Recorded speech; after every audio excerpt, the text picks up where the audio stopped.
11:59 at Radio Free America. This is Uncle Sam with music and the truth until dawn. Right now, I got a few words for some of our brothers and sisters in the occupied zone. The chair is against the walls. The chair is against the walls. John has a long mustache. John has a long mustache. It's 12 o'clock, Americans, another day closer to victory. And for all of you out there on or behind the lines, this is your song. And welcome everybody to our Daily Gun Show. Come to you live every weeknight at midnight Eastern, and we talk about guns for an hour. We've got normally a panel going on, but everybody's ditching me tonight, so we got Gary jumping in, regular host of the show. Thanks for joining from Kansas. Thanks for the invite. You bet. You had a show earlier today. We're just going to work off of that one, I guess. And then there are links out there. I emailed a bunch of links out to people around the country. And then there's links out on Gun Channels, of course. Gun Channels is a community that we built, about 6 years ago, going on 6 years now. And it is a place for people to hang out and talk about guns. And in this case, it facilitates getting links out to people that want to be in this live show. Otherwise, we got people joining us in the conversations on the text chats out there.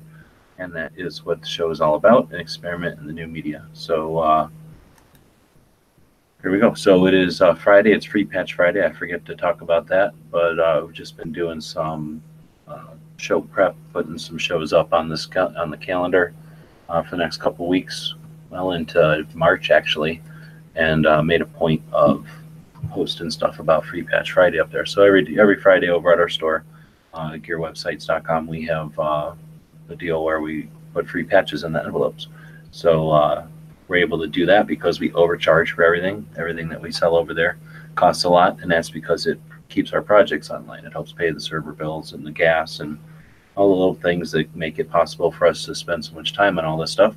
So, and whenever somebody buys more than one thing, it makes it possible for us to send stuff free. So it's not like it's really free. You're just getting more stuff than what's in the cart, but it's our way of saying thanks, and it does all add up to keep us here and online. So it's one thing we do, and it's on Fridays, and there I've talked about it. There are some people out there chatting about purchasing stuff tonight, so thanks for that.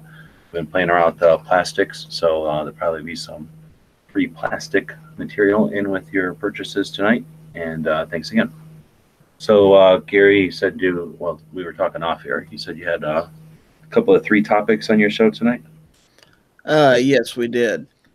We started off talking about Oklahoma House Bill 2597, which is their new attempt at trying to pass constitutional carry in Oklahoma.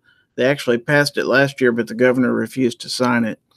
So it has passed the House. It's on its way to the Senate, and the new governor says he will definitely sign it. So they're just waiting on that. It went to the Senate today, but they didn't vote on it or anything. So something should happen next week.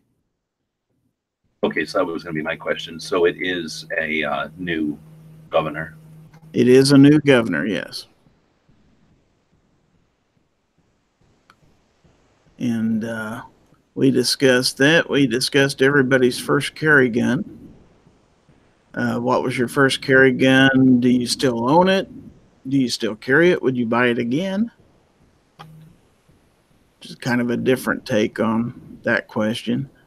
And then the last one we did was, when you're driving, where do you keep your gun? Do you keep it in a holster? Do you set it in the console?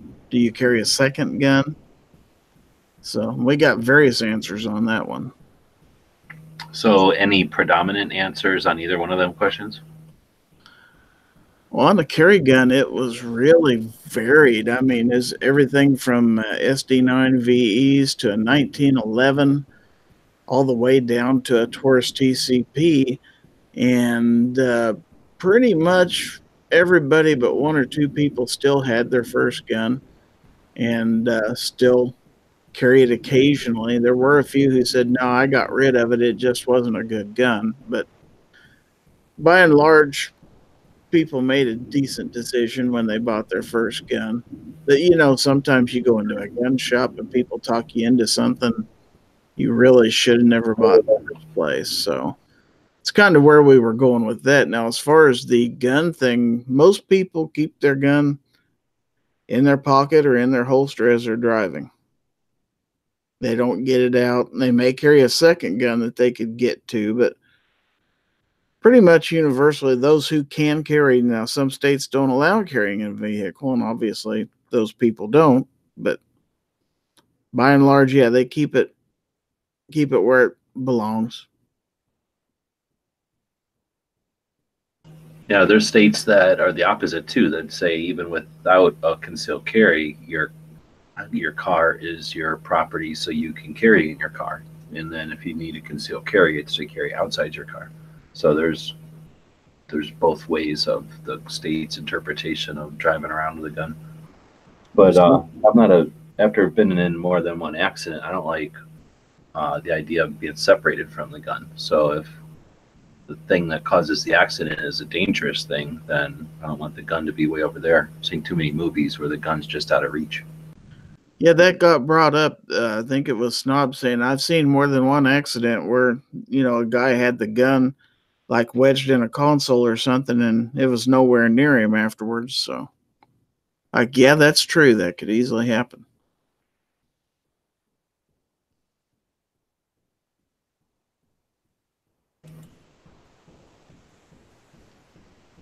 Those are good questions. So if anybody wants to answer them out here, we can steal those questions. Then we had Patriot jump in. Yep. Thanks for joining. Thank you. So where'd you get the link? From the email or from the gun channels? It was quicker to get it from the email because I had just logged into gun channels, and when I'm doing that kind of conversion thing, I can't hear the chat. And so I jumped back on the chat real quick just to listen, and you said email, so I jumped over there, and it was super quick. So, but I'm able to get them both places, but I was quicker on the draw with the phone. So. Right on. I'm never sure if the emails go out because I blind copy them. What just happened here? I blind copy them, and what's weird? Why isn't my screen share? My screen share. You're not getting my screen share, are you? Nope. I might be. Hitting cancel. That's weird. There we are. Buttons on screen capture. Anyhow, so I'm jumping over to Instagram over here on my screen here. Yeah, like I say, I'm never sure if the emails get out because I blind copy them, and sometimes the services will spam those. Anyway, I was just gonna look at this. I posted up in one of these calendars where there's just a bunch of blanks and you fill in all the dates, right? So that's kind of not year dependent or whatever. Got it at the dollar store for $2, and it's got all these. I don't know if any of the pictures have there's like Post-it notes down the side, so you can use those Post-it notes to kind of arrange stuff. So I started trying to figure out the year, right? Trying to figure out what else is going on this year. Figure 2020 is going to be a big year. That's the election year, right? And isn't that the presidential election? Mm-hmm. Yeah. Yep. So normally they're like 2 years out talking about it. I mean, doing primaries and stuff. So I don't know when their primaries are going to start. Do we know? I mean, I guess they won't technically start till 2020. Yeah, they're close to the beginning right now. Spring? This spring or next spring? No, next spring. Okay. But I figure, what are we doing all this for? Every second matters, and all this show at least, and gun channels in a large part is all to get people acquainted with and familiar with all the tools so that when we need to, we can unify a message. So I don't know if there's going to be a better time to exercise all that than 2020. So I figure 19 is a good year to get everything as much as possible in order, right, in place. So trying to plan it out. So we've got a rally up in Phoenix this weekend. I know there's one in Minnesota coming up too, but I can't put everything on my calendar, right? So I just have things that are, that I'm aware of or in my spectrum or whatever.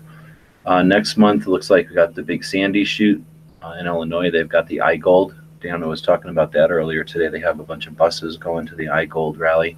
That's in Illinois, where the Illinois gun owners, I don't know, L is legislative something day or something like that. And the representatives in Illinois take a day to listen to the concerns and stuff from the gun owners. So they're going to be busing people down to Springfield, Illinois to do that on the 27th of March. I doubt I'll be up there.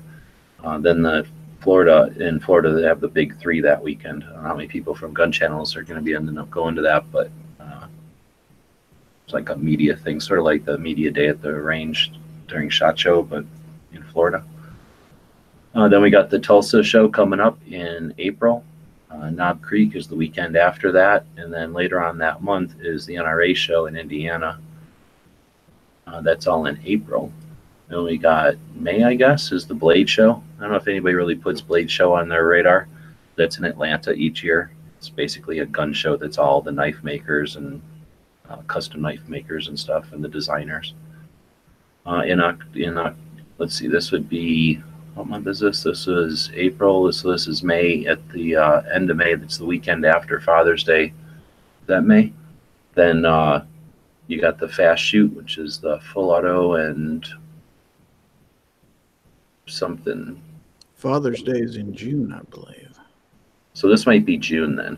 So June 22nd is that Fast Shoot in Tulsa. I know Snob's out there listening, so he probably knows when that is.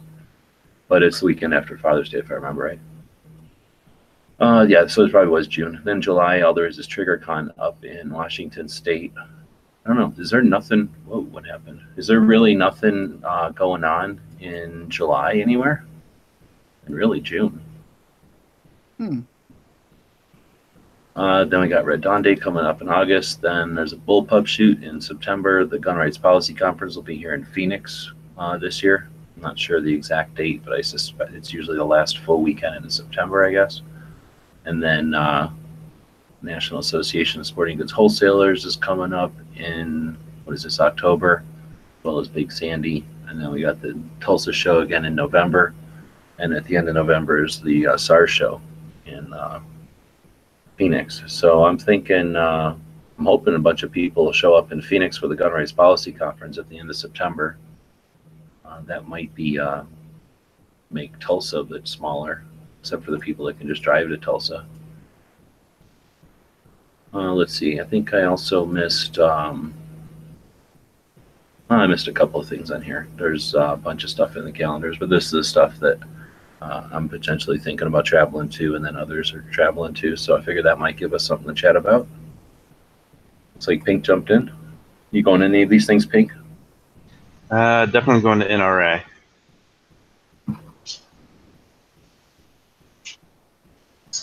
I'll definitely be at the first Tulsa show. I don't know if I'll be able to get off for the fall show. NRA is in Indianapolis this year, isn't it? Yeah. Yep. That's really close to me. I mean, I'm in Michigan, but I know I could probably swindle some way of getting down there, but then I have to renew my membership. I might check that out. Well, you can always sign up for media credentials too. Then you don't have to be a member.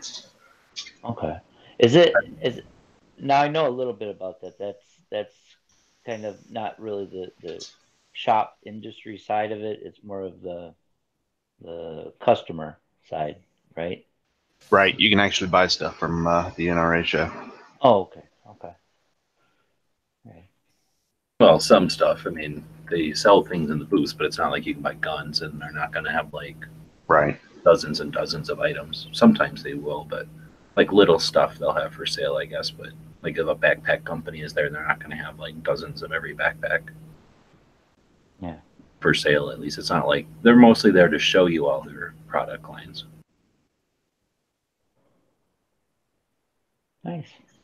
I can, the first NRA show I went to, I can remember when F1 was just getting started out, and they had their rails and stuff like that. And if I had the cash on me, I would have bought, a whole set of pink rails and pink lower and everything.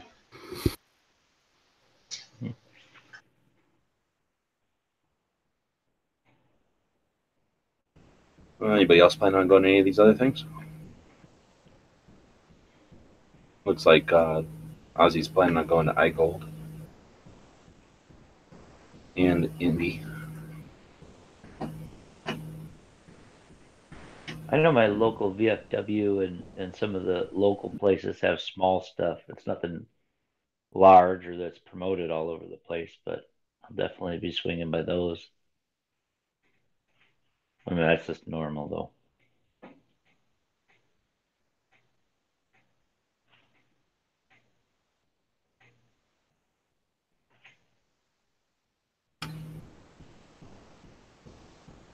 I mean, what George saying, I lock mine in a glove box. Only when I go to doctor appointments or areas where guns allowed. I'm not allowed, otherwise I have it with me all the time. Yeah, that makes sense.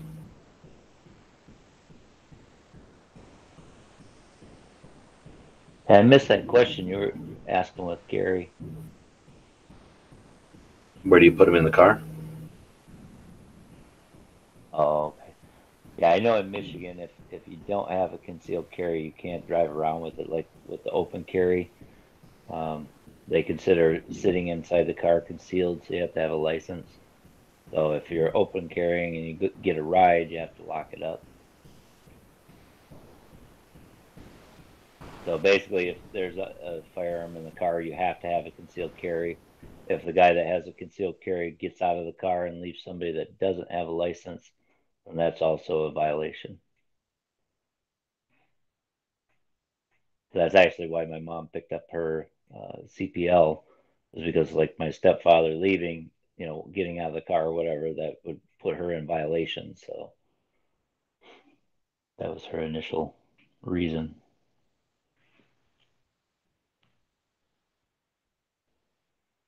And I don't drive.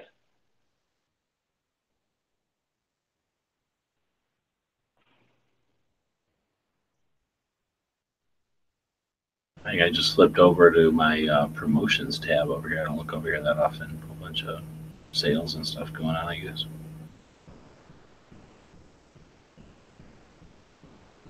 All right, well, so anything else? Not a big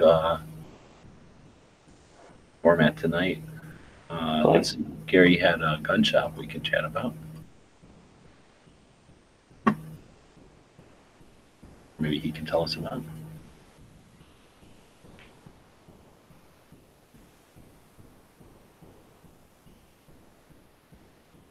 Did Gary fall asleep again?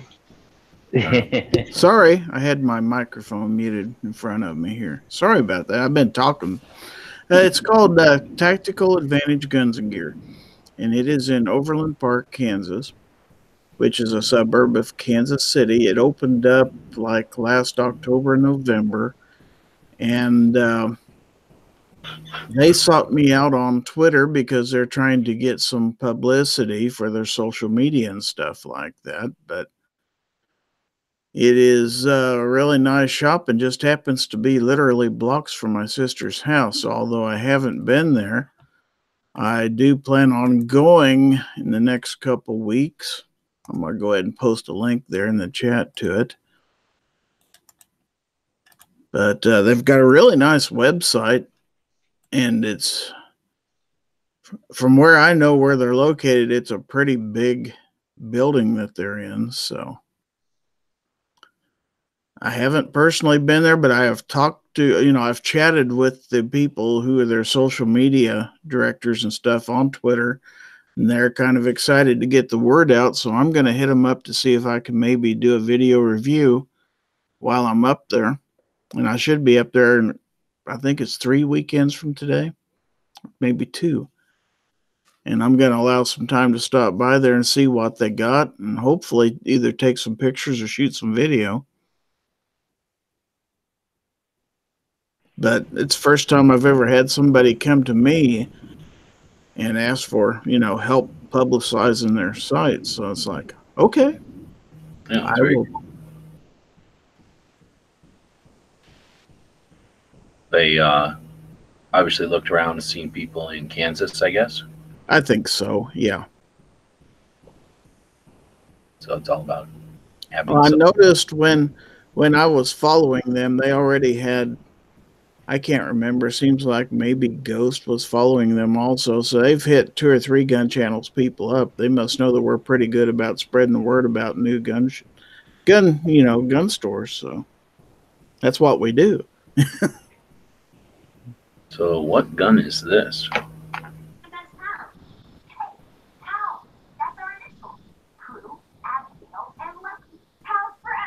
What is that?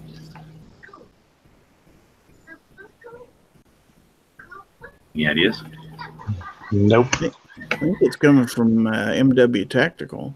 No, I'm saying what gun is this? Oh, I don't know, but judging from the relationship between that barrel and the sight, it's got to be a 22. But Oh no, it's bigger than that. you think so? Okay. Yeah. But it's definitely, I don't know. I was thinking 380 or something. It looks like it's blowback. It's the weirdest looking gun. Giant slide on it. Yeah.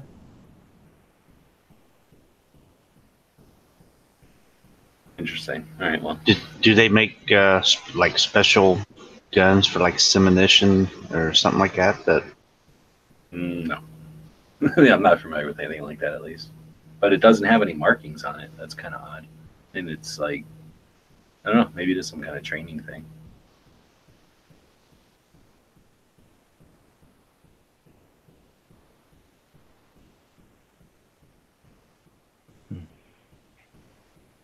Here's about us.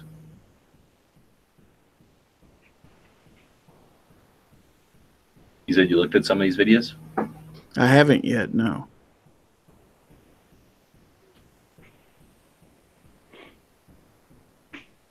Pretty cool. Anyway, so one of our reasons we do a gun shop we do a show every single day so we can feature a gun shop. So thanks, Gary, for that one. We'll put that in the show notes there. And what was the name? Tactical? Tactical Advantage Guns and Gear. TA Guns and Gear is their website. I'm guessing no one's been there yet. Oh, there's a picture. This is new, and it's in Kansas City. Well, the area of Kansas City they're in is a heavily populated area. So they got a 360 tour up on the Google.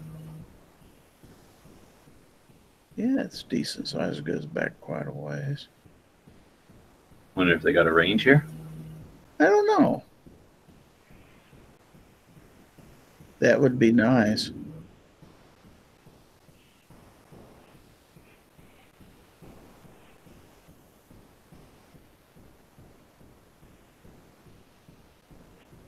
Can't see the prices.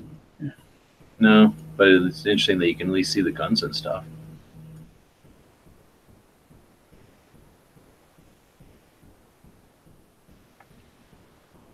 You said that's in the city limits? Yes. Nice. See the way this has a fence here? I guess that's the gunsmithing area. I was gonna say that makes me think there's like something back there. I guess that's just so the gunsmith area stays people from walking back there. Looks like a dog bed over here. It's a good sign. Pro shop gunsmithing classes. They do classes, evidently, so. Could be a classroom back there, maybe.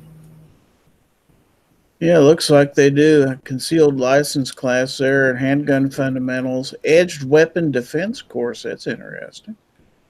Weapon retention course. Huh. Some stuff you don't always see.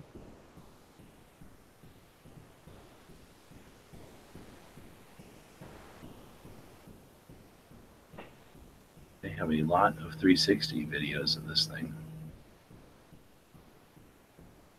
It's outside. You know this area? Oh, yeah. Like I say, my sister lives literally 5 blocks from there, so.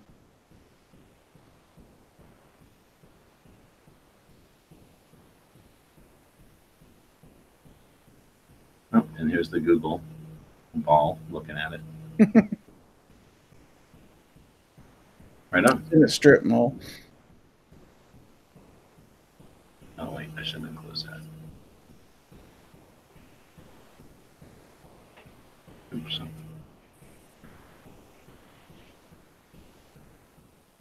No, I guess I closed the site. All right, so I'll just go to your link there.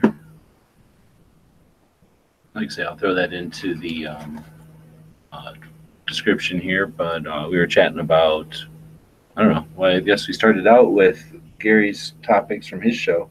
What was your first CCW and how do you carry it in the car? And since Pink and Mike just jumped in, you guys can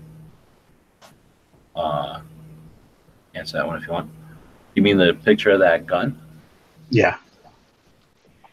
Where you had it opened up in a new tab. How do we carry in a car? Yeah. Do you take it out or do you leave it in your pocket or your holster, or do you have like a car holster or something? Or do you have a second gun? Usually, whenever I get out, it's usually on me still. But if it's someplace where I have to take it out, depending on the vehicle, a couple of my vehicles have the car safes, that the locking car safes, and then one of my vehicles, it gets locked up in my glove box, so I don't have enough car safes.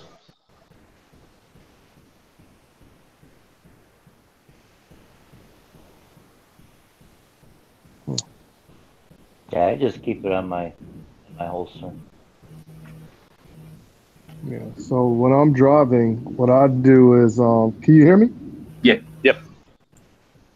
Okay. Yeah. So what I do is, like, when I'm driving, I just take my shirt and just flip it, because I do appendix carry, and I tuck the shirt behind the gun, so it's just exposed, so it's sitting below the seatbelt, you know. But I don't take it out and put it someplace else.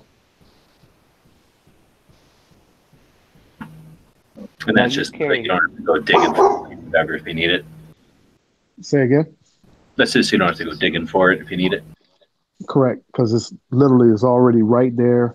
I'm already trained to go for the appendix area to pull it out, and in the event if I have to pull it out with the seatbelt on, it's a clean draw. And then after I start engaging whatever, then I can worry about the seatbelt and do whatever.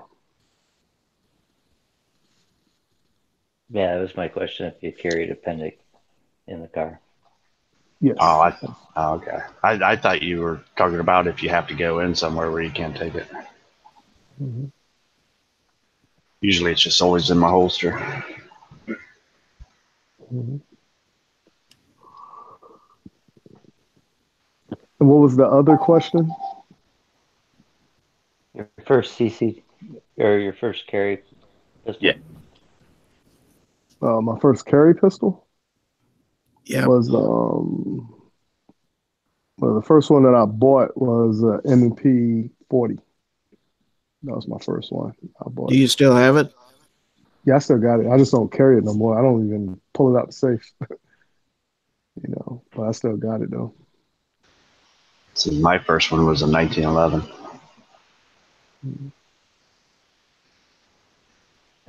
My first was a MMP Shield in 9, because obviously it was my first one and I was young and dumb, but I still have it. That was a joke. Nice.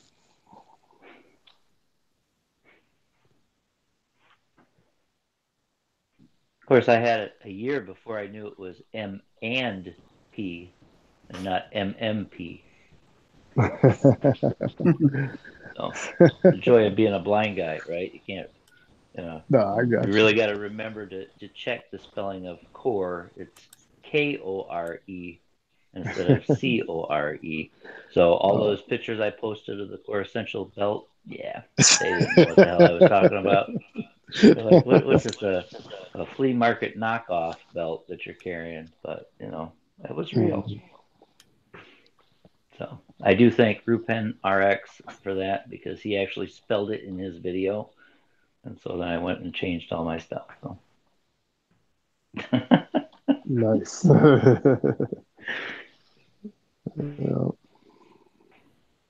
You just take it for granted most people spell things correctly. think about all that custom stuff, or I don't. That's got to be a pain in the ass to go back and edit a bunch of videos or whatever too. Posts and It's stuff. Yeah, I was actually lucky. It's just Instagram, but on Instagram with my phone, I can only go back so far. I can't go back to the really early ones. And then, so I'll end up having to do a search. And for me, the search on Instagram is kind of hard to do.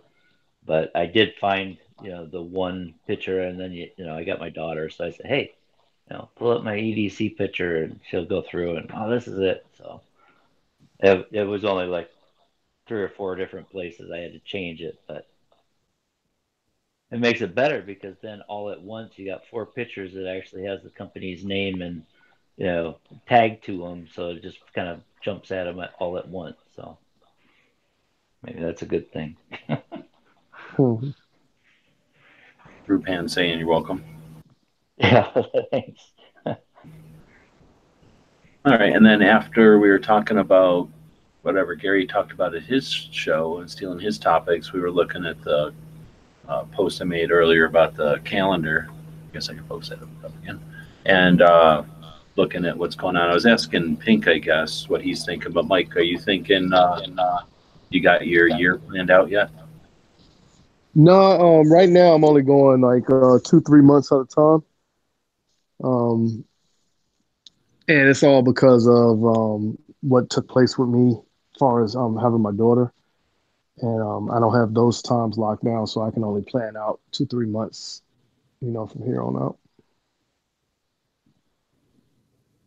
Yeah, and of course you've got probably her stuff that gets precedent or whatever. And then with what you got going on with Ghost and the whole training thing, that's got to be interesting because then you've got your guys' own schedules, but then you've got the, let's say an instructor or something says, yeah, you can have a slot. Here's the slot, and that's going to have a date on it, right? So then you got to adjust around that. Yeah, have you guys got like from shot and everything, all the? I don't know. Have you got like that planned out? Are you trying to do stuff like monthly, or is it more or less than that? You talking about for Operation Training Day? Yeah, for training day. Operation Training Day pretty much is going around our schedule. So everybody we linked up with, they understood like we had other obligations we had to do. So they just pretty much told us pick what you want and then just come to it and do whatever you do. So everybody so far is willing to work with us. That's cool. And then, like say, you guys have to then figure out like, okay, now we got a window opening up here a couple of months out, and then you can approach people. Yeah. So like one of the problems we ran into was Ghost couldn't get well, he just said his busiest time frame, whereas he really couldn't do what he wants to do. It's like July, August, September, and I understood it because he had already said that from the beginning. He said there's going to be at least 2-3 months, whereas I can't really plan anything because it's going to be hit or miss. Got it, we got it. But outside of that, we can work everything else out.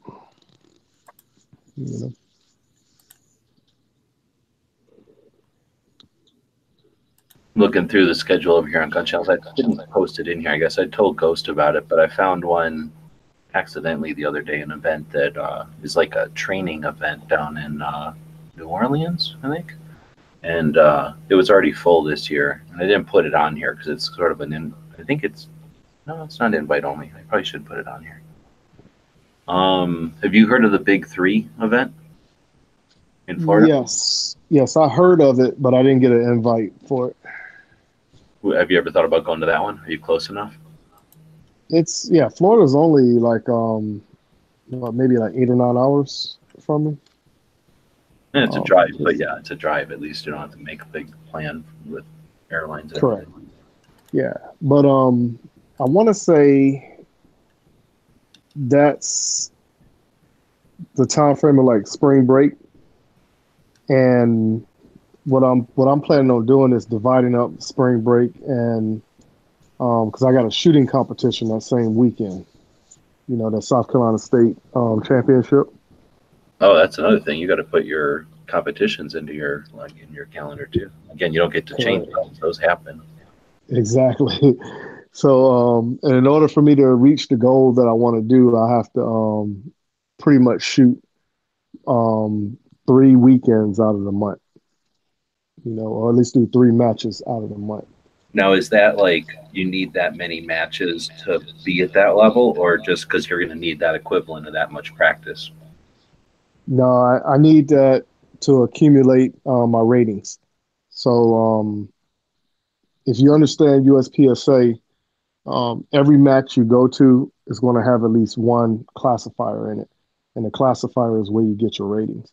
But if you do like 4 or 5 matches a month, and however they come up with your ratings is they take like the last 6 matches, and then they drop the lowest score, and then that's how they give you the rating, as long as you shoot within a percentage of that max rating. So of course the only way you're really going to get there is you pretty much have to shoot every weekend and do at least 5 big matches in that year to get to the goal I'm trying to get to. Thing.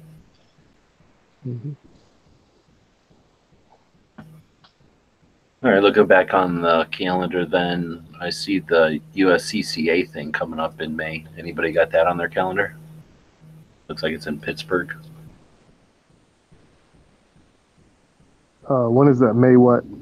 May 17th. Looks like a weekend, 17th to the 19th. April, May 17th. No, I didn't have that one down. Yeah. I know a couple of people who went to that one last year. Budget? I think he's Yeah, out. I went to it last year also. Oh, you did? Was it worth going Mm-hmm. to? Yes and no. You've been to NRA Um, before also, correct? correct. And So when it was in Kentucky, it was like a smaller scale NRA.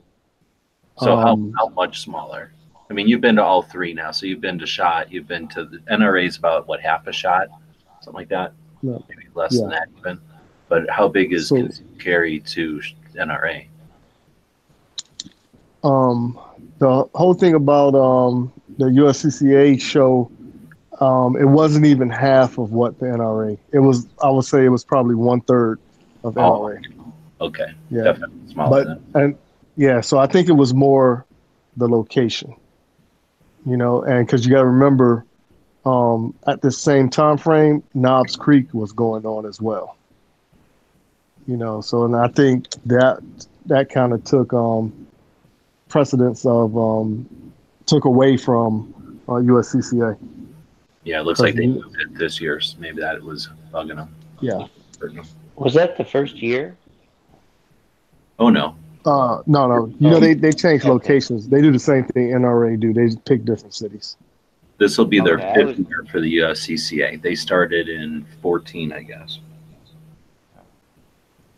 I didn't know if it was because of the thing with NRA doing their own carry stuff, insurance. No, now it isn't like they got beef with each other because at USCCA, I literally saw NRA people walking around, and then of course it was that shot show. You saw both shot. I mean, you saw both USCCA and NRA people walking around as well. So it isn't like they got bad blood or anything. Okay. But there's the NRA Concealed Carry Expo. That's different than USCCA with the same exact name, Concealed Carry Expo. And I don't know if NRA did that to be dicks, but Uh, USCCA started theirs 5 years ago. NRA's Concealed Carry is what, in the third year this year? yeah. Now I know. I want to say. I think. Yeah, it was canceled last year for bad weather. Right, because of the hurricane. The hurricane. Yeah, because I was supposed to go to that one also, and that one got canceled.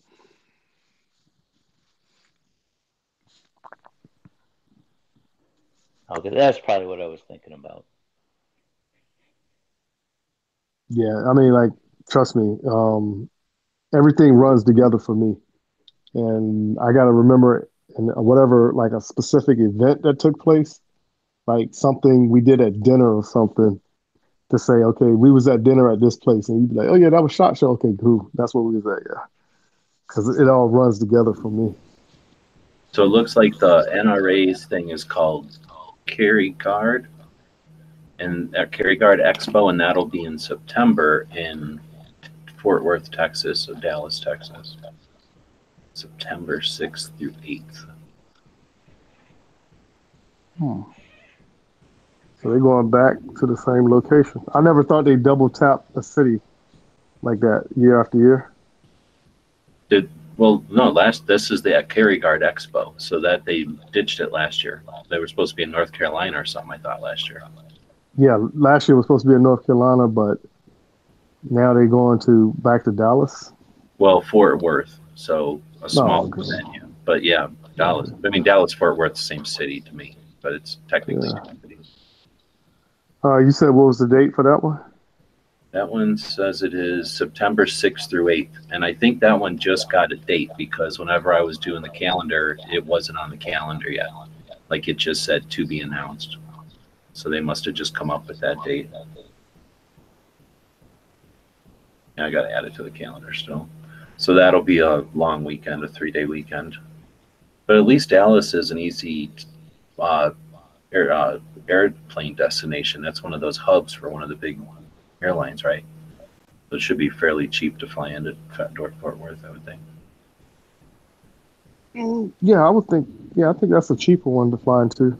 Now, you haven't actually been to this one. I don't know anybody that's been. I guess I do know people that have been to it, but I haven't asked them before how big it is. But I got to assume it's smaller than NRA. I mean, it's very small, right? Yeah. And it's mostly seminars, right? It's not so much exhibitions.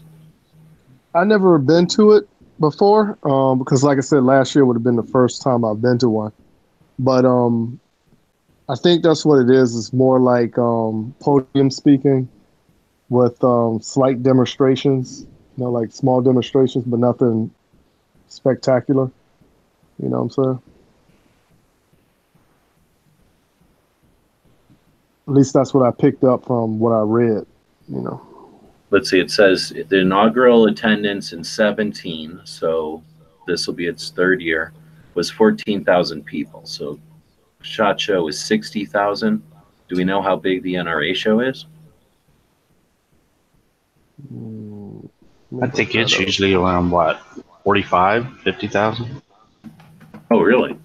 Well, it's because anybody can go to it, so everybody brings their whole family. Right. That's true, because you can bring little kids to that one even. Right. Correct. All right. So this is. Well, anyone and their families, children under 18. Yeah, so anybody can go to that. So do they have an FAQ? Well, you got to remember too. Last year, the NRA broke the record with 87,000 people because the president spoke. At that NRA show? Yeah, last year. Wow. Okay, so that puts it in perspective. So the Carry Guard is 14,000. It's like quarter of the biggest NRA show. But that's a big NRA show. That's bigger than SHOT Show by a bunch. That's pretty big. Yeah. Yeah, but like I said, you got to remember, this is when the president just got elected. Yeah. And the NRA brought him in to talk. Yeah, and it was a big deal. And it was in Dallas, so you could get a lot of people there. Correct. Oh, let's go follow by Joe Link. He's out there.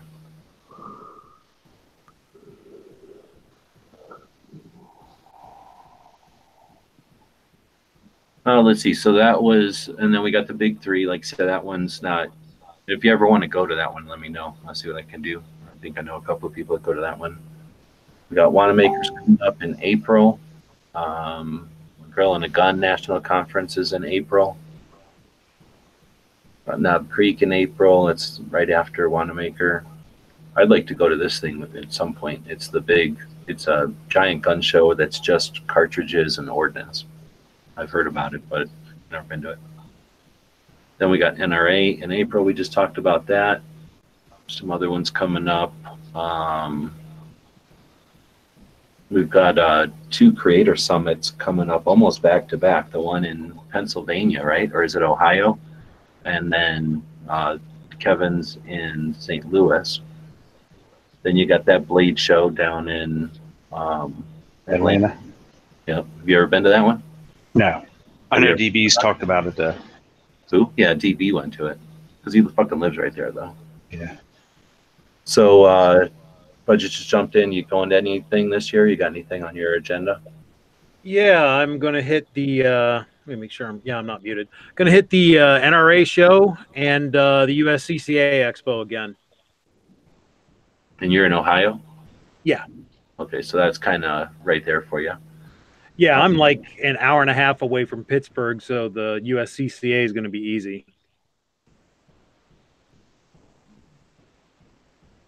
Let's see where we at. And then we got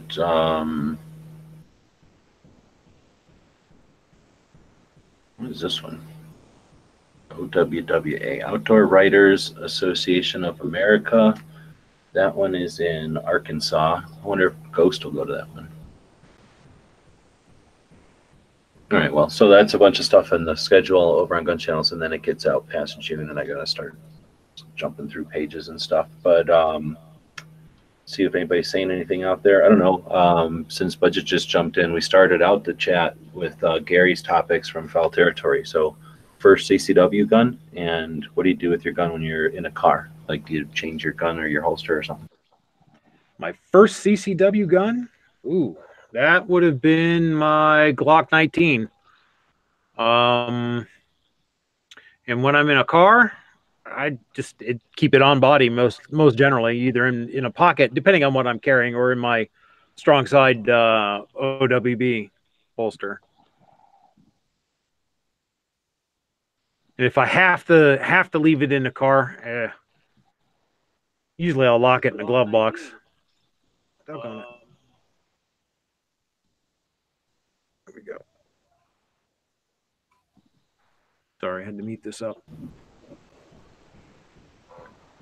Yeah, I noticed that now when you open up a site, like if I just refresh this page, it just goes straight to playing, and that's super annoying because it used to you had to initiate the play, right?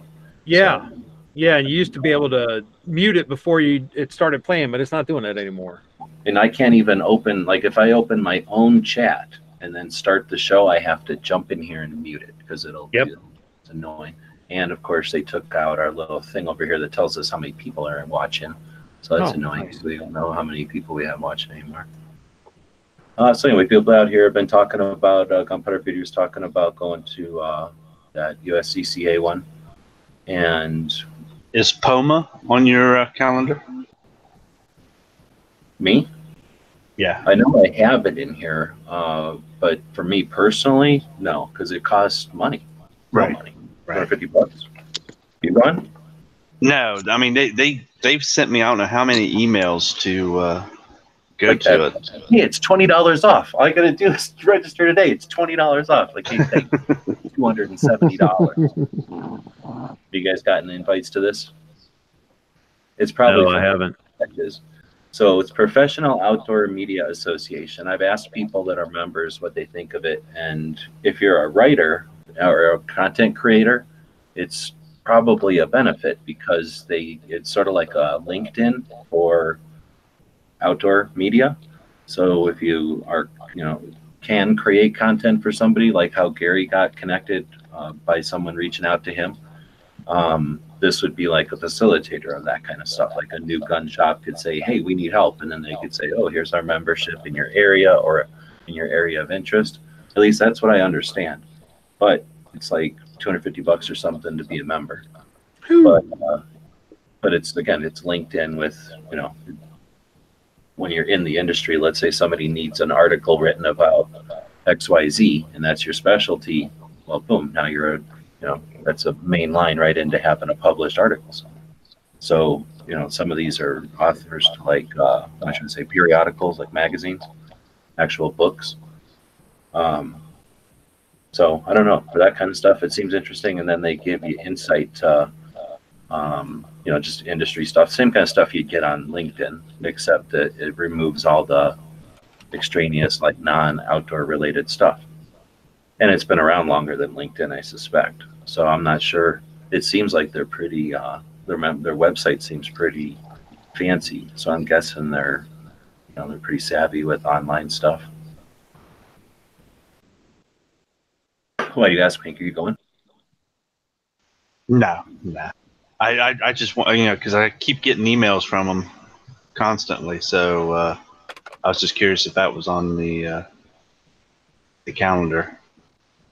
I mean, it's always interesting to me. It's sort of like, there's always been industries, of any kind, and then there's always going to be media that might cover that industry, right? And if it's something that's interesting, there's probably specific media. So I'm thinking like the automobile industry, there's like off-roaders and race cars and whatever their little segment of the automobile industry. There's probably content creators, photographers, writers that are like specific to it. And we're the same. It's just that I think this is an organization that helps you hone your skills and then collaborate. I just don't know.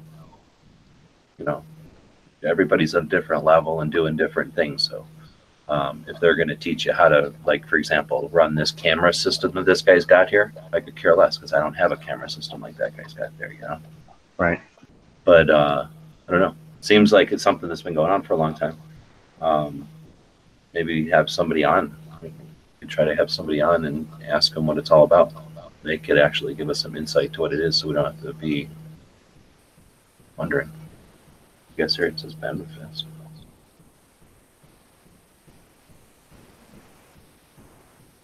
But dang, did it say when that thing was? Yeah, it's in June. Scroll down. Well, this is a different page. Oh, right here, June 18th, yeah. It says you get press discounts, 5% discounts at some camera place, luggage discounts. Ooh.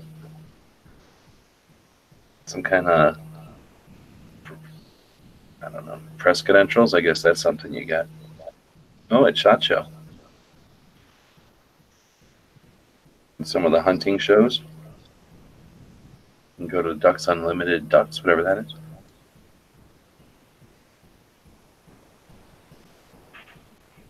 And you're in this membership directory. That's probably one of the things. If somebody needs something written or taken a picture of, I guess, then you're in the directory that they go look at.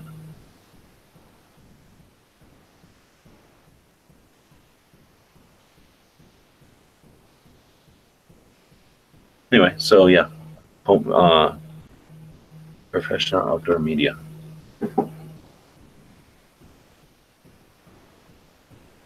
All these advantages. I guess that's one of the reasons, though, that we've gathered and done the kind of things we do with Every Second Matters and the Minuteman University and stuff, is so that people can do this kind of stuff. Maybe it's not as fancy, but it doesn't cost anything. But I guess we don't have the added influence from the industry. That's got to bring funding and access and stuff like that to it. Right.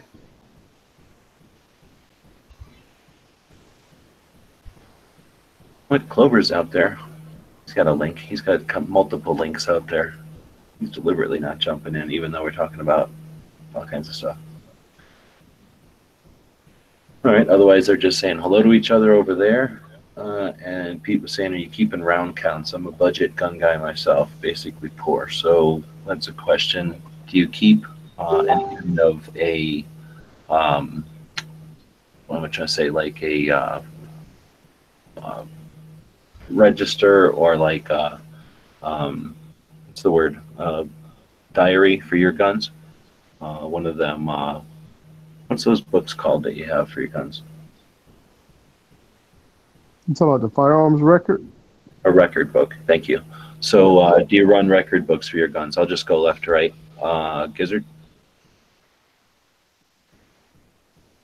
Not so much as far as round counts and stuff like that. I do keep records as to when I bought it, what I paid for it, the serial number, model number, and all that stuff. But I don't keep round counts now.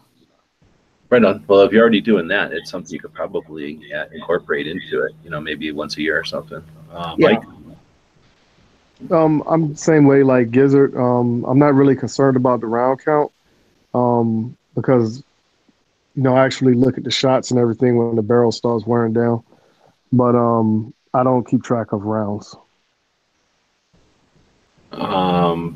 Well, not so much rounds, but do you have logbooks? Just to track of modifications or parts changes or stuff like that. Correct. Yeah. So like I said, what I got is and I picked it up at a local range here. They have these firearm record books, and it's broken down like that. Name, the model, serial number, date of purchase, and then I just add in like if I was to change out something. So like if it's a base pad, I'm not worried about that. But if I changed out something like the barrel, I'll put the date I changed the barrel out. And keep track of stuff like that, but not so much round counts. Right on. Budget? No, nothing beyond the receipts. Okay. Patriot? Actually, I don't do as far as like the round counts and stuff. I mean, I've got a log for ammo, right? So I know exactly what I've used. I don't necessarily put it per firearm or whatever, but I do have. I don't do logbooks because that's all old tech, writing in pen and all that stuff. I use, I got Excel spreadsheets and stuff, in different locations, but I put everything, as far as where, when, why, and if I change springs out, it's kind of like I do the birthday thing, at least once a year, just because I don't know, I like to do that stuff. So it's not necessarily because I wore anything out. It's just, I mean, if I haven't shot it or whatever, obviously I don't. But, the ones I do, just gives me something to do. And then you're keeping track, like in the logbook? Yeah, I know that most, I would say the majority of the things I use at the range, I do, but I do them always on my birthday. And so that's just kind of, like the smoke. Okay, so you don't really have to write it down if you know it's being done. Yeah, because I know sometimes I forget my birthday, but people remind me. So, I do at the same time I order my, it's coming up soon. I'll order a couple extra springs and the batteries for them annoying smoke detectors. So it's just one of those safety things, I guess. But right on. Yeah, it's good. Of course, I don't have many on other an anniversary or whatever. Yeah. So Pink, you do any kind of logbook or record books? No, I just usually keep track of initial break-in, and then after that, I don't. So you mean like once you buy a new gun, you kind of keep mentally aware of like how many 100 rounds got through it, and then you like, okay, now that gun's good to go or something. Yeah. All right. Clover, you just jumped in. So yeah. Assuming you're awake still, a couple of things. This last question was, do you keep any kind of logbook, record book, round count for your guns? I don't do round count, but I keep all kinds of notes. Like a spiral notebook kind of thing, or database? It runs the gamut. I've got them in those little bitty, I don't know what you would call them, but like the little bitty spiral notebooks, and then larger ones, and then regular notebooks, printed and in sleeves. Just depends on what it is, right? And then some of it's in Excel, like Patriot was talking about.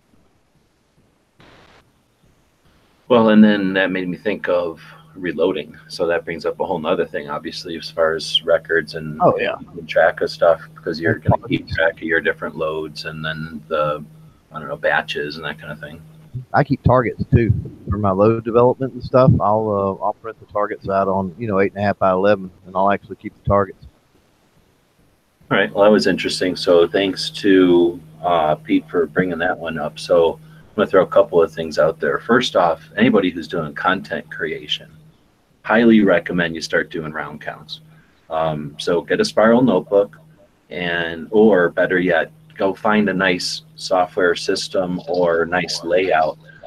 And I'll quit doing this. What am I doing? Screen sharing. It's zapping weird. But start considering doing a lot more record keeping for your guns for a couple of reasons. Either, like I say, getting like a 3-ring notebook, not a spiral, but like a 3-ring where you can go print whatever you want out and then just put it in a 3-ring binder. Something like that. That's a hard copy. Get, like I say, a format that works good for like a record or a log.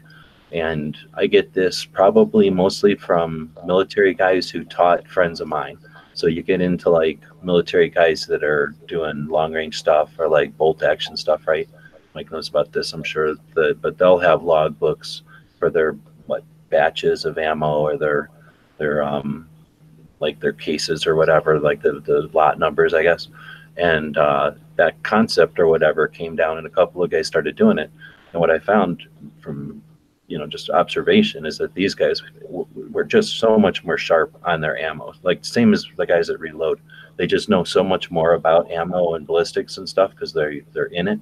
The people that start actually paying attention to their round counts, their maintenance and their spring changes and stuff like that, they just don't have to think about it. They don't have to guess, I guess, when they're having conversations with people. They just know a lot more. So as a content creator, you're just going to have more authoritative knowledge about your stuff. But when you're talking to let's say somebody who, I don't know, is providing an accessory or talking to you about some relationship or something, when they know that you're keeping track down to that level, it's just like metrics. It's just like being that much more aware of the game. So if you can, start talking about, okay, put this many rounds through, and it's not a guess, but like, this many rounds, through this scope or through this forend before this happened or till that happened. So anyway, I was just going to throw that out there. And for anybody that's not paying attention to that kind of stuff, doesn't have record books or log books for your guns, consider doing it. If you can always just buy a gun and have it in the closet and be that kind of gun owner.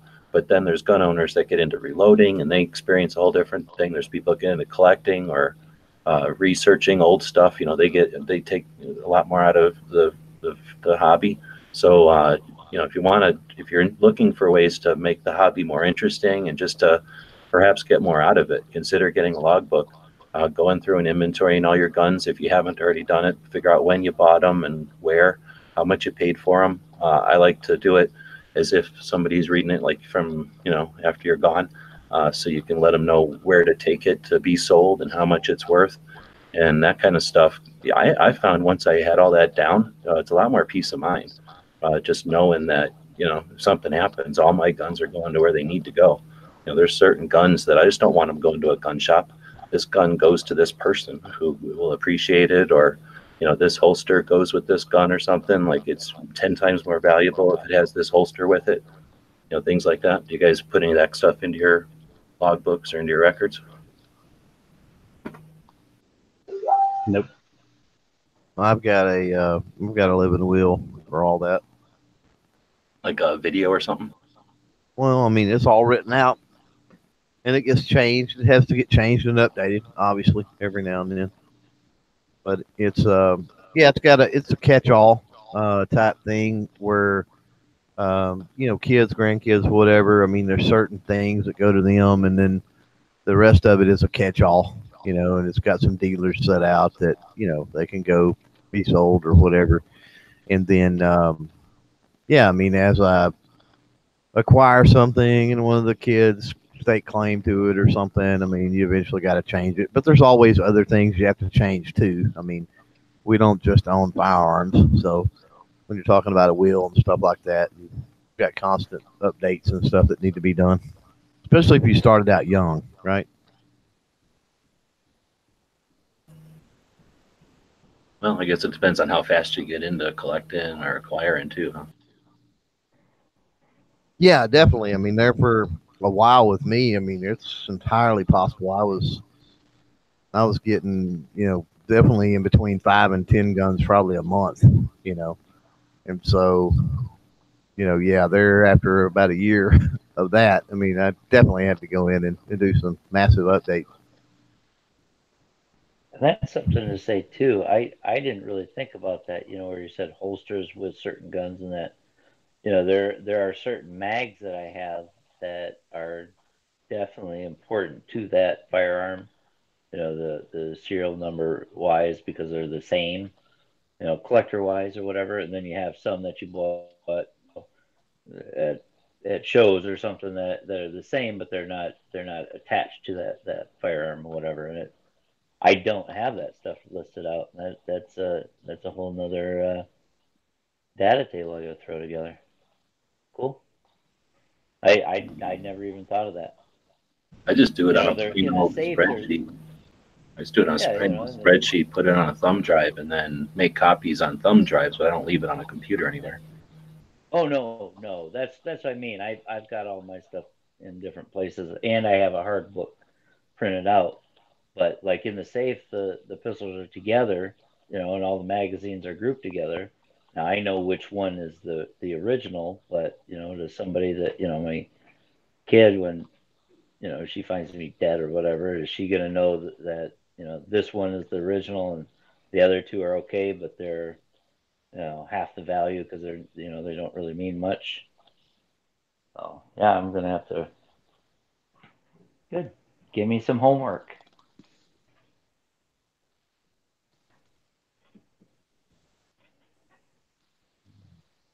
All right, well, so maybe wrap up the show here. We've been going for a while. I think it's been about an hour or so, something like that.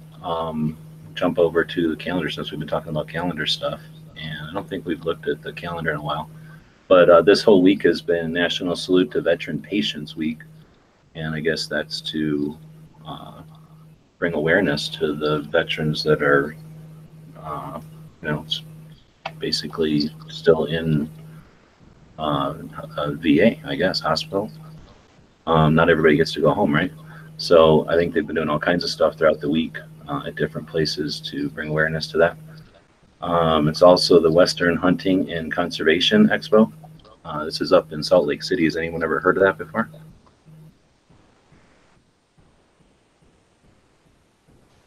No. Yes, no? Nope. So I just found it when I was putting together the calendar this year, but it seems kind of interesting. I guess it's been going on for a while. And it's definitely a hunting show.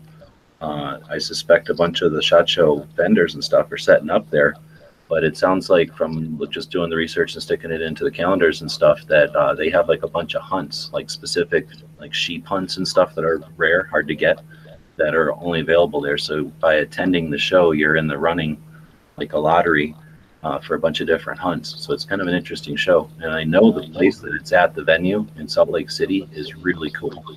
We went there for the outdoor retailer show, which is now in Denver, but back in 2010 they had it there, and it's a really, really cool convention center, and Salt Lake City is cool.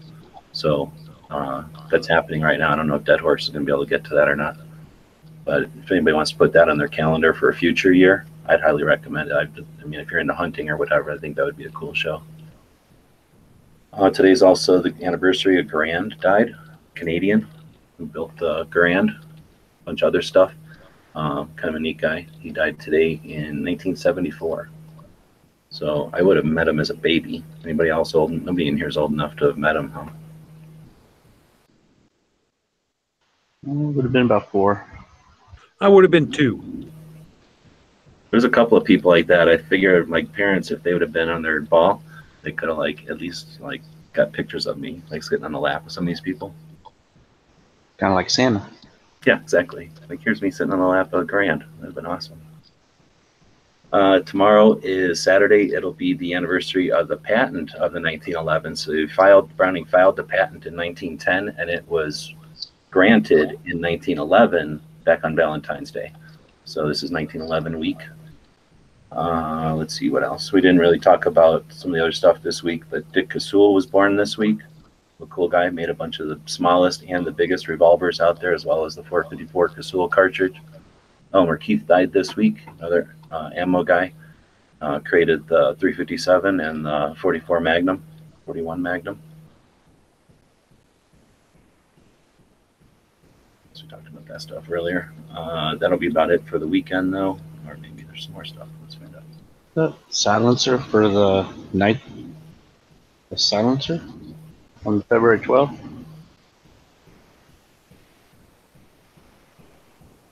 Or 13th. 13th. Silence or I know what's firearm going on patent. with this one. This one's interesting. So this one, I found this picture, right? So I was looking around one day, and the pictures have the dates and everything on them, right? And it's, yes, the silencer for firearms, and it's on 1910, which is before what's his face. So I don't know how that happened, but yeah, somebody named C.H. Kenny. But I think Maxim was like 24 or 20 something.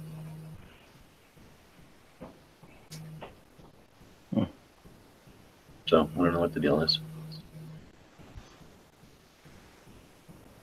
But that's a little bit of stuff from the calendar. So with that, anybody got anything else to chat about tonight?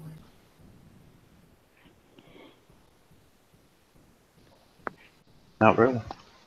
If you guys are bored, you could always do your EDC challenge. What's that all about? If you make videos on Gunstreamer or any of the other platforms, or post images on Instagram, if you kind of go through your EDC as it is now and just list what you have and reasons why you chose what you chose, and then just use the hashtag EDC challenge and go over to my channel. I have a video about it. I'm just doing a appreciation giveaway kind of thing, just to see what everybody has. And then, I'm going to do one about a range bag thing, and the progression of how things change over time. So hopefully in 6 months, 8 months, something, I might do another one and do a comparison, because it's interesting to see the things that have changed in my own everyday carry, and I was just interested in seeing other people. So, and then it gets it out there too. And you get cool swag from gear websites and Owl and Anchor. And anything else I can throw in there that my daughter hasn't stolen already. For some reason, she really digs the dinosaur stuff from Owl and Anchor. And she keeps sneaking some of my G's. My Ranger IGs seem to migrate to her room. She likes them. So.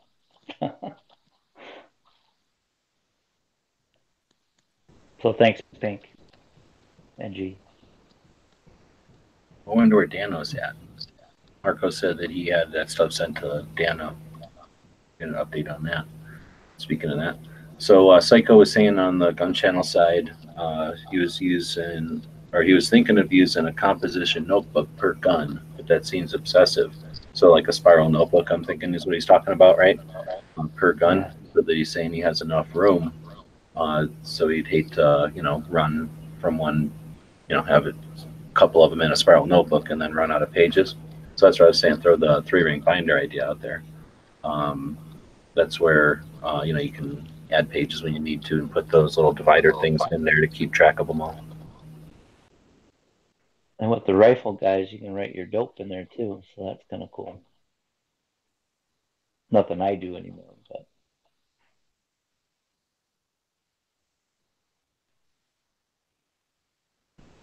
Anyway, so Pink, you got anything coming up? Anything going on? Nope, just getting prepared for NRA. That's about it. NRA, we got. I just closed all that. We got a minute before NRA. We got to start worrying about Tulsa, though. Oh, you're not going to Tulsa? No, I can't swing both of them. Okay. So let's see, budget. What do you got coming up? I don't want to hear your excuses. We're not on the budget. No, you're muted. Here we go. Who are you talking to? Me? Yeah. Got anything coming up? Nothing other than NRA and USCCA. Oh, I mean shows wise. Shows wise. Oh, shows wise? I'm making some changes to the right of the people. I'm doing doing the live broadcast, and then I'm going to be taking that down, making it unlisted, and chopping it up and editing it into smaller bits and reposting the small bits. I think I'm going to leave the longer unedited version as perks for Patreon patrons and contributors on Gunstreamer. Yeah, that sounds Just, smart. you know, After what we give talked them a little about. bit of something extra.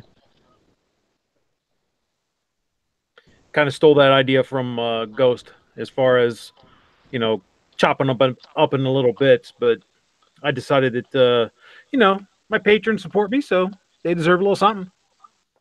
Yeah, that's cool. I like that idea. It's going to be more work, so let us know. Keep us updated. If, you know, Yeah, it's a lot more work. I'm actually have been working on it while we're chatting here tonight. That's why I kind of seemed a little bit distracted. I guess, like, with that in mind, as you're in the show, you could do notes or something and be like, you know, kind of, you know, okay, there was a topic here that's worth keeping. There's a topic here that's worth keeping, so that you're not having to listen to the whole thing over again or something. But yep, yeah, keep us updated on it. Yep, just being curious, what program are you using to chop up your main video?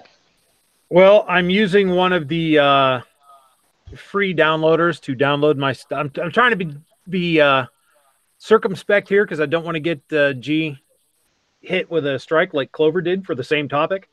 Oh, really? Yeah. I'm using some of a free downloader program to download stuff from my show from YouTube, and then I'm using Power Director 16 to edit.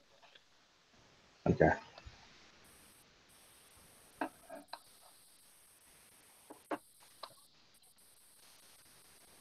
Yeah, I think you're okay. You got to realize I was titled and tagged and descriptioned with all that crap. So. Yeah. I just didn't want to, you know, get DGS bumped off the air. So I'm jumping back over to questions. So Psycho Sam, what would you do if you have a gun for a while and don't remember round count, price, or date of purchase? Well, for me, that's a good question. I would start the log, and then whenever it's necessary or you come across it, you can update it. So let's say you're digging through and you find a receipt or something comes along and reminds you, or maybe you open up a box of ammo and it's got a date on it or something. You go, oh, I bought this ammo and I shot 100 rounds. You know, you can always update that record once you've started it. Sometimes you just go back and look at pictures, right? Oh, that's that one time I took that Mini 14 out or whatever, and we shot the shit out of it that day. All right, that brings us to Mike. What do you got coming up?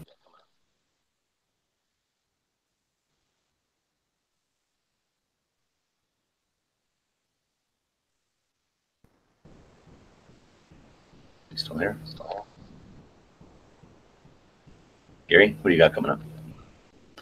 Well, I've got my weekly show, Foul Territory, every Friday, 9 p.m. Eastern, 8 p.m. Central, and getting ready to go to Wanamaker in April. I've got the time off from work, so I'm trying to get everything geared up to go.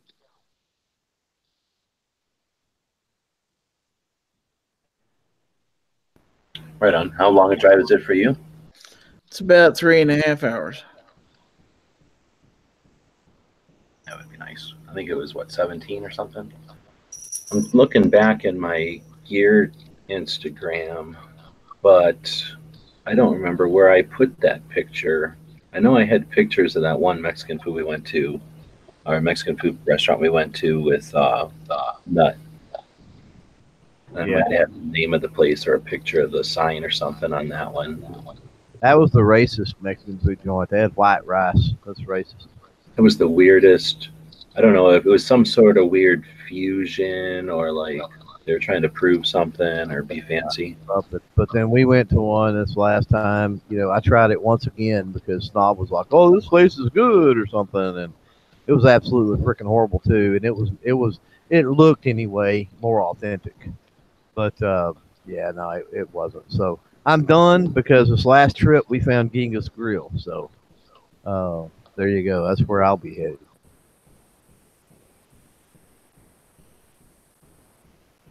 I think I found them doing karaoke, and I found some nachos. But nope. Wait, no. Was that even the time though? We didn't go to eat with Nut this last time, right? We went 2 times ago. It was time before last. Now, Juice out there is saying he's mentioning Chimmy's, and that sounds familiar. Chimmy's sounds familiar. It was downtown. I mean, I could find it on a map. I probably could find it on a map faster. It was almost like a 2-story thing. It was like over like a nail salon or some weird something almost. Exactly. It was like doctor. It was a school, right? He said it was a school that had been converted into a thing. Yes, Yeah, sir. something like that. We're giving way too much publicity, though. I can tell you that much. So we'll scroll in, and where's downtown? This is downtown.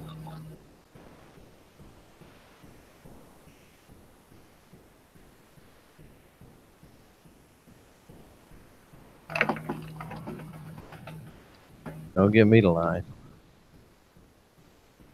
El Guapos? Nah. I'm pretty sure it was Chimmy. Elote? Don Benito's? No.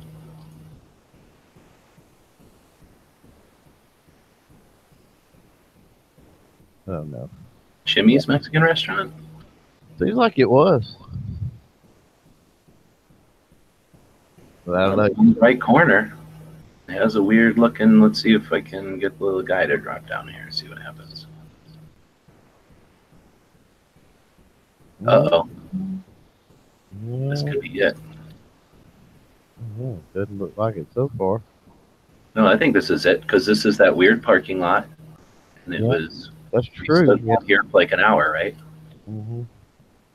Yep, this is it. Chimmy's. There, we found it. That's CSI. You can see we even zoomed in on it. So yeah, that's a different side though. We parked on a different side of it.